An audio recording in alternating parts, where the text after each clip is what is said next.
Assalamualaikum warahmatullahi wabarakatuh. Innal hamdalillah nahmaduhu wa nasta'inuhu wa nastaghfiruh wa na'udzu billahi min syururi anfusina wa min sayyiati a'malina may yahdihillahu fala mudhillalah wa may yudlil fala hadiyalah wa asyhadu an la ilaha illallah wahdahu la syarikalah wa asyhadu anna muhammadan abduhu wa rasuluhu la nabiyya ba'dah. Allahumma salli wa sallim ala sayyidina Muhammadin wa ala alihi wa ashabihi ajma'in wa man tabi'ahum bi ihsanin ila yaumiddin, amma ba'du. Segala puji bagi Allah Subhanahu wa taala yang pada sore hari ini Allah Subhanahu wa taala masih berikan kita kesempatan untuk melanjutkan kajian kita membahas kitab Al-Ghurar min Mauqufil Athar yang dikarang oleh Syekh Shalih Al-Utsaimin hafizahullah taala. Dan ini perjumpaan kita yang keberapa? Yang berapa? Antri yang keenam, ya, yang keenam. Qala al-mu'allif ya hafizahullah taala al-ghurratul khamisata asyrata, ghurrah yang ke-15, ya, nasihat sahabat, ya, yang ke-15 dari sahabat yang ke-15. An Abi Thalhah al-Ansari radhiyallahu taala anhu, dari sahabat yang mulia Abu Thalhah Al-Ansari, semoga Allah meridha beliau, annahu qala, bahwasanya beliau berkata, la ummu rajulain wa la ata'ammaru alaihima.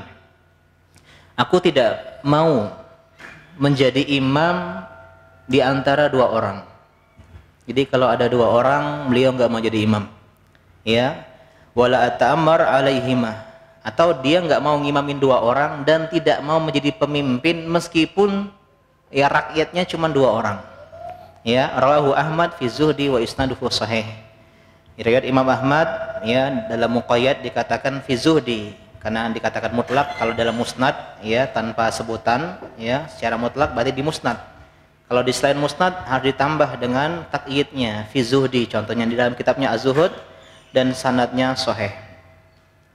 Faedah dari hadis, dari nasihat ini, ya, artinya, ya, hati-hatilah dari kepemimpinan.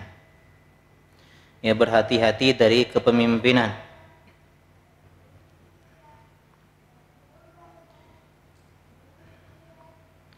Hendaklah kita tidak meminta kepemimpinan, minta jabatan. Berbeda zaman sekarang, berlomba-lomba jadi kepala desa, ya, menjadi legislatif, menjadi bupati, menjadi gubernur, wali kota, dan semisalnya. Ya, jadi ucapan ini menunjukkan betapa beratnya yang namanya amanah.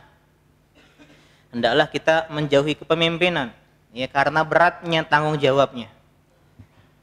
Bahkan, ya, pemimpinan ada yang sugro, ada yang kubro. Pemimpin level kecil jadi imam.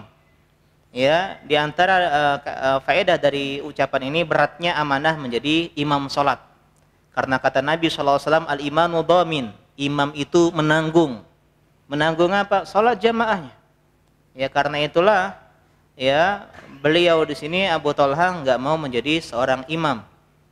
Ya, baik level kecil maupun menjadi level besar. Dan beratnya menjadi pemimpin. Jadi ulama terdahulu tidak pernah ada cerita berlomba-lomba jadi pemimpin. Kalaupun mereka, ya, terpaksa dalam tanda kutip menerima jabatan imam, jabatan menjadi wali kota, itu dengan hati yang berat sebenarnya, cuman ya sudah, bismillah gitu. Ya, bukan dengan senang hati, bukan dengan, ya, harapan dan semisalnya.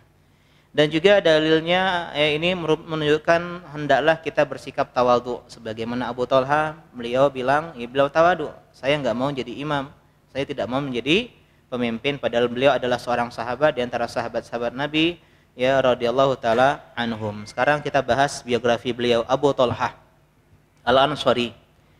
Nama beliau adalah Zaid bin Sahal, ya.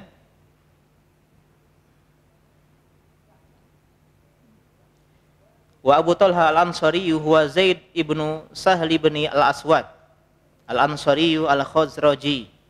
Beliau bernama Zaid Ibn Sahal, tapi lebih dikenal dengan kunyahnya Abu Thalhah. Beliau, ya, dari kaum Ansar, ya, artinya orang Yathrib, Madinah, Al-Khazraj, ya, dari suku Khazraj, salah satu dari suku Ansar, ya, Masyhurun bi kunyatih. Beliau lebih dikenal dengan Abu Thalhah dibandingkan dengan nama aslinya Zaid. Ya, dan beliau punya kisah yang unik. Beliau masuk Islam karena perempuan. Ya, bisa jadi kenal hidayah sunnah gara-gara wanita, akhwat. Jadi ketika itu ada seorang wanita janda yang dikenal dengan Ummu Sulaim. Nama aslinya adalah Rumaysa. Ada yang bilang Gumaysa. Ya, beliau ibu dari siapa? Ummu Sulaim? Anas bin Malik. Ibunya dari Anas bin Malik. Dilamar, ditolak, sampai datang Abu Thalhah. Abu Thalhah orang yang kaya raya. Ya, orang yang cerdas. Seorang yang sayang untuk ditolak. Kata Ummu Sulaim, engkau ini susah ditolak. Kenapa? Karena ya berkualitas. Tapi sorry, maaf, saya nggak bisa menjadi istri engkau. Kenapa? Karena ada perbedaan besar di antara kita. Saya beriman, engkau kafir. Saya mau menerima dirimu menjadi suami saya dengan syarat engkau masuk ke dalam agama Islam. Jadi Abu Thalhah asalnya Islam karena wanita. Tapi yang menjadi tujuan, yang menjadi indikator adalah setelahnya. Sebagaimana kata Daruqutni rahimahullah, talabnal hadis li ghairillah. Kami dahulu belajar hadis bukan karena Allah.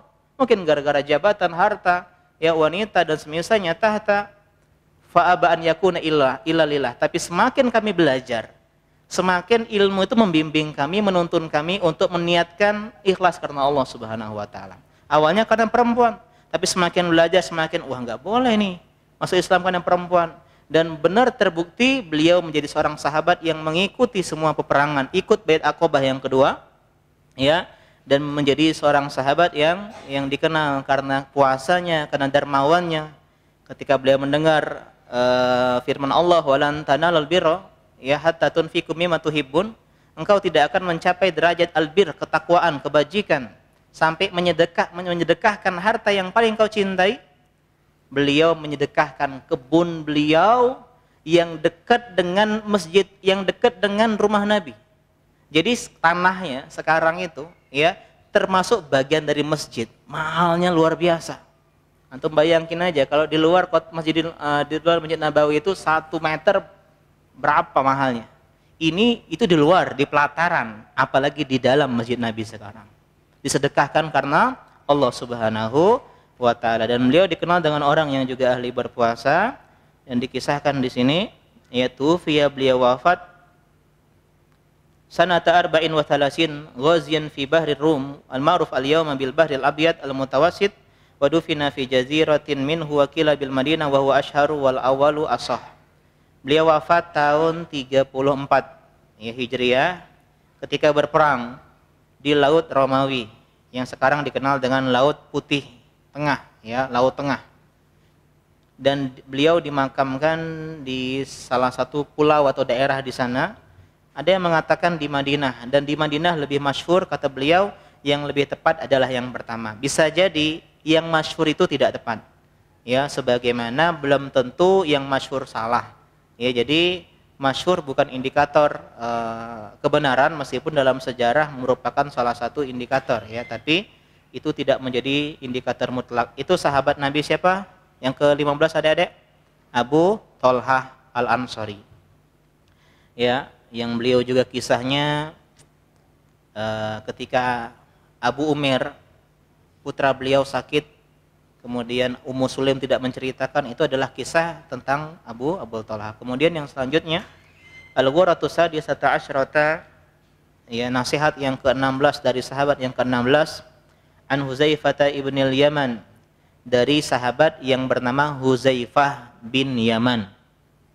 Anahu qala, bahwasanya beliau berkata, la ya'tiyanna 'ala nasi zamanun, akan datang kepada manusia suatu masa, la yanju fihi illa alladhi yad'u bidu'ain ka du'ail ghariq, tidak selamat manusia di masa itu kecuali dengan berdoa kepada Allah Subhanahu wa taala seperti doa orang yang tenggelam. Ya, orang yang tenggelam doanya tulus. Kenapa? Ya karena tidak ada lagi yang bisa dia lakukan. Dia udah berusaha untuk menggapai-gapai, dia nggak bisa. Rawahu Ibnu Abi Syaibah wa isnaduhu sahihun wa ruya marfu'an wa la yathbut. Ya, riwayat Ibnu Abi Syaibah dalam musannafnya dengan sanad yang sahih, diriwayatkan secara marfu tapi tidak benar. Jadi hadis ini memberikan faedah diantaranya tentang kabar banyaknya fitnah keburukan di akhir zaman. Saking bahayanya akhir zaman ini, enggak ada yang selamat. Banyak yang kena fitnahnya, kena keburukannya, kecuali dengan pertolongan dari Allah Subhanahu wa taala. Jadi adik-adik, di antara kiat selamat dari zaman fitnah adalah dengan apa? Doa. Ya, kenapa? Karena fitnah ini gelap. Ya, dalam hadis dikatakan yusbihul mu'minu ya rajul mu'minan wa yumsi kafiran. Ada yang pagi harinya masih ngaji, masih sholat, masih baca Quran, masih sedekah. Pagi harinya, enggak sampai 24 jam, sorenya udah kufur waliyazubillah. Ada yang yumsi mu'minan wa yusbihu kafiran. Sore harinya dia pengajian, mungkin sore harinya dia bukber bareng, waliyazubillah, besok paginya enggak nunggu 24 jam menjadi orang yang kafir. Ya bi'udinahu bi'aradi minad dunia, dia jual agamanya dengan sekeping bagian dari dunia. Jadi hendaklah berdoa sama Allah, ya muqallibal qulub, tsabit qalbi ala dinik, wa ya musarrifal qulub, sharif qalbi ala taatik. Ya, dan hendaklah doa kita doa yang tulus, jujur, benar-benar. Seperti doa orang yang tenggelam. Ya, enggak ada doa orang yang tenggelam, minta tolongnya orang tenggelam itu settingan, enggak ada. Bisa mati dia. Ya. Dan ini juga dalil bahwasanya tidak ada yang menyelamatkan kita kecuali Allah Subhanahu wa taala. Minta terus kepada Allah Subhanahu wa taala. Huzaifah bin Yaman. Ya, huwa Huzaifah ibnul Yaman wasmul Yaman Husail. Jadi Yaman ini adalah laqab, julukan. Nama aslinya adalah Husail. Huzaifah bin Husail ibn Jabir Al-Absi, Khalifil Ansar. Al-Absi ya sekutunya Ansar. Yukna Abu Abdillah, kunyahnya Abu Abdillah. Wa yulaqabu bi sahibi sir. Julukannya sahibu sir. Sahibu sirri Rasul sallallahu alaihi wasallam, pemegang rahasianya Nabi. Al-Kisah ketika beliau pulang dari perang Tabuk. Ya, itu kaum munafikin pengen bikin makar untuk membunuh Nabi sallallahu alaihi wasallam karena ya waktu itu tempatnya ada yang bilang perang Hunain ya, pulang dari perang Hunain dan semisalnya perang Taif. Para kaum munafikin ingin membuat makar, ingin membunuh Nabi. Mereka udah pakai topeng ya, jadi seolah-olah ibaratnya mereka itu orang setempat yang pengen mencelakakan Nabi, padahal orang dalam gitu. Padahal satu rombongan. Ya, dan Nabi SAW ketika itu berhasil Allah selamatkan. Dan ketika itu beliau bersama Huzaifah bin Yaman. Kemudian beliau menyebutkan nama-nama orang-orang munafik kepada Huzaifah bin Yaman. Dan beliau disuruh pegang. Jangan sampai ada yang tahu nama tersebut. Meskipun pernah ya beliau terpaksa dalam tanda kutip memberitahukan kepada siapa? Umar bin Khattab. Ketika Umar bin Khattab datang kepada Huzaifah bin Yaman.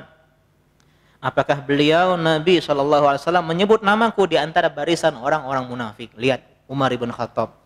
Ya. La yakhafu ya nifaq illa mu'min, tidak ada yang takut kemunafikan kecuali orang yang beriman. Kemudian beliau bilang enggak ada. Awalnya menolak terus tapi didesak terus. Dan aku tidak akan memberitahu siapapun selain engkau wahai Umar. Jadi Umar itu kalau sholat jenazah ya, dia lihat Huzaifah. Huzaifah sholat apa enggak? Kalau sholat oh berarti ini beriman. Kalau enggak sholat bisa jadi munafik. Sehingga beliau dikenal dengan sahibus sir. Dan beliau tufiya ya, beliau wafat sanata sitin wa thalathina bil Madain. Beliau wafat tahun ke-36 di daerah Madain ya, di kota Madain. Ya, di dekat Kufah.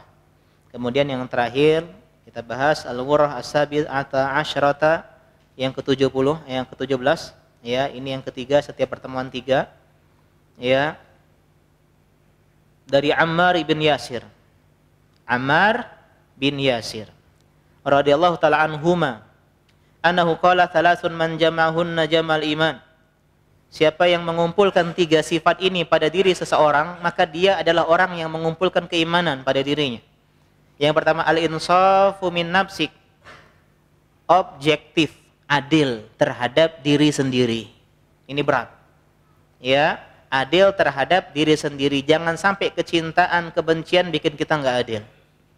Ya, meskipun itu adalah orang yang kita cinta. Misal kita seorang hakim, ternyata yang bersalah adalah ya putri kita sendiri. Kita hukum sebagaimana Nabi mengatakan, ya seandainya Fatimah mencuri, aku potong tangannya. Adil. Ya, jangan sampai kita ya lancip ke bawah, tumpul ke atas, ya kata politisi. Gitu. Yang kedua al-infaq, ya minal iqtar, sedekah di saat butuh, ya, di saat susah. Kita butuh uang ini, tapi kita sedekah, mengedepankan orang lain dibandingkan diri sendiri. Dan yang terakhir adalah badlus salam lil alam, menebarkan salam kepada setiap orang, baik yang dikenal maupun tidak dikenal. Rawahu Ahmad fil Iman wa Ibnu Abi Syaibah wa isnaduhu sahih wa allaqahu al-Bukhari majzuman bihi wa ruya marfu'an wa la yathbut. Ya, riwayat Imam Ahmad dalam kitab Al-Iman, Ibnu Syaibah dalam musannafnya, sanadnya sahih, dan Imam Bukhari menyebutkan secara mu'allaq ya dengan sighah majzum, dan diriwayatkan secara marfu, hanya saja tidak valid, ya tidak sahih. Jadi dari sini kita ambil kesimpulan seperti yang sering-sering kita sampaikan, iman itu yazid wa yanqus, ya, bisa bertambah bisa berkurang. Yatafawat, ya bertingkat-tingkat, ya. Bisa 100%, bisa 80, bisa 60. Jadi bukan sebuah kesatuan. Ya, bukan suatu kesatuan yang kalau hilang semua, tidak, ya. Dan ini menunjukkan iman itu ya di tiga. Ya, ucapan, ya kemudian hati, kemudian perbuatan anggota badan. Adil tempatnya di mana? Di hati. Ya, kemudian infak, ya dengan tangan, jawarih. Kemudian menebarkan salam dengan ucapan. Jadi semuanya ya al-iman ya di hati ya adalah tasdik, ya iman tasdik di dalam hati, kemudian ucapan ya dalam lisan, kemudian perbuatan dengan anggota badan. Ya, jadi bersikap adil sama diri sendiri, adik-adik, belajar sedekah meskipun kita sedang butuh, dan ucapkan salam kepada orang-orang yang kita kenal maupun yang tidak kita kenal. Kita lanjutkan. Ammar ibn Yasir, huwa Ammar ibnu Yasir ibni Amir al-Ansi, ya maula Bani Makhzum. Beliau mantan budak dari Bani Makhzum. Yukna Abul Yaqdhan, ya kunyahnya Abul Yaqdhan. Wa laqab bi Thayyibil Mutayyab, laqabnya Thayyibil Mutayyab. Dan beliau anak dari pasangan ya yang legend, ya karena sabiqunal awalun, yaitu Yasir dan Sumayyah. Dan Sumayyah adalah wanita syahidah pertama di dalam Islam, ditusuk kemaluannya oleh Abu Jahal dengan tombak sehingga ya gugurlah Sumayyah. Begitu juga disiksa suaminya Yasir, ya ayah dari Ammar, dan keduanya meninggal di jalan Allah Subhanahu wa taala. Di antara nasihat yang indah ketika Nabi SAW mendapati sekeluarga itu disiksa di fase Mekah ketika Nabi tidak punya power, beliau mengucapkan sabron ala Yasir, sabar wahai keluarga Yasir, fa inna mau'idakumul jannah, karena tempat kembali kalian adalah surga Allah Subhanahu wa taala. Jadi kalau pengen jadi penghuni surga Allah Subhanahu wa taala, sabar. Sikapilah dunia seperti dunia, bukan surga. Di sini kita dapat hal-hal yang tidak kita suka, sabar. Jadi hidup ini bukan berarti mendapatkan apa yang kita inginkan, enggak. Ya sesuai dengan apa yang kita mau, enggak. Ini di dunia, bukan di surga. Caranya adalah ketika mendapatkan hal-hal yang menyakitkan, bersabar, mendapatkan nikmatan, bersyukur. Ya, itu konsep orang-orang yang menjadi penghuni surga Allah Subhanahu wa taala. Dan beliau ya disiksa juga ketika dalam keadaan masih remaja, masih muda, dan beliau mengucapkan ucapan kufur. Terkenal kisahnya, beliau menangis mengadu ke Nabi.